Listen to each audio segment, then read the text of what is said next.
It costs less than a luxury car. It can fly over 1,000 miles. It has fundamentally changed how modern warfare is fought. This is the sound of the poor man's cruise missile. They call it Shahed Persian for witness, and since 2022, the world has been watching. The Shahed story begins not in a secret military bunker, but at the Iran Aircraft Manufacturing Industrial Company HESA established in 1976, originally built to produce Bell helicopters. The facility would eventually become the birthplace of Iran's most infamous export. The Shahed 136 was unveiled in 2021, simple, cheap, and effective, measuring 3.5 meters long. It weighs roughly the weight of two adult men. The Shahed 136 flies low and slow. It delivers a modest payload and is limited to mostly fixed targets. But what it lacks in sophistication, it makes up for in sheer numbers and cost-effectiveness. Estimates place the cost between $20,000 and $50,000. To put that in perspective, a single Patriot missile interceptor costs up to $4 million. The math is brutal. One Shahed versus 100 interceptors. The Shahed 136 is engineering minimalism perfected. The delta wings are fiberglass, sometimes with carbon fiber reinforcement. At the rear sits a Motto MD 550 four-cylinder piston engine, a 50-horsepower Iranian copy of a German engine. It drives a two-blade pusher propeller, capable of propelling the drone 185 kilometers per hour over distances of up to 2,500 kilometers.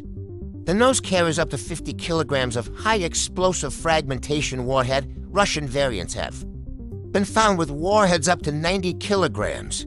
Launch is crude but effective. A rocket booster slung underneath provides initial acceleration before dropping away. No runway required, just a simple rail mount. Even deployable from a modified truck, navigation relies on commercial-grade GPS and GLONASS. Systems. A 4-element CRPA antenna is visible on the right wing, designed to resist electronic jamming. No pilot required. The Shahed 136 entered global consciousness in September 2022. When Russia began deploying them against Ukrainian infrastructure, the Russians call it Geran-2. Ukrainians gave them a nickname, flying mopeds. The sound and incessant buzzing became a psychological weapon long before the explosives arrived. By February 2025, Russia was launching an average of 140 shots per day. Data indicates over 38,000 were launched.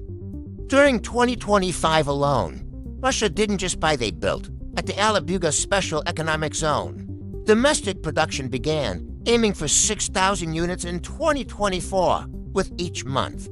The drones evolved, matte black paint for night stealth, and Chinese antennas for better jamming resistance. The Shahed family is extensive.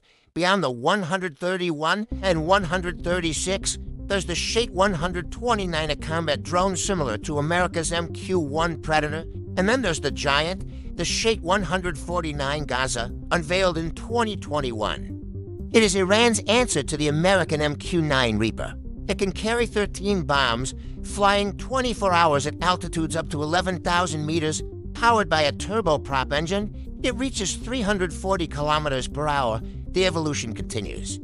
The Shahed 238 adds a turbojet engine for higher speed. The Shahed 101 is a compact electric variant, virtually silent. The strategic logic is economic warfare. Iran and Russia force adversaries to expend million-dollar missiles on $1,000 drones. The United States recognized the threat. In November 2025, U.S. Central Command deployed its own Shahed-inspired drones called Lucas. Built by Arizona-based Spectreworks, they cost approximately $35,000. American forces used these drones against Iranian targets in March 2026. The Shahed represents a paradigm shift. Mass over sophistication, quantity over quality, swarm tactics where dozens of drones overwhelm defenses simultaneously. Shahed technology has proliferated across Iran's network of proxies. The design is simple enough to manufacture under sanctions. Defenses are adapting. Ukraine pioneered fighter jet cannon interception. Israel's Iron Beam laser system promises cheaper engagement. In the future, wars may not be won by the side with the best weapons, but by the side with the most weapons. They named a witness. And what it has forced the world to witness is the democratization of destruction. 38,000 drones. Launched in 2025 alone.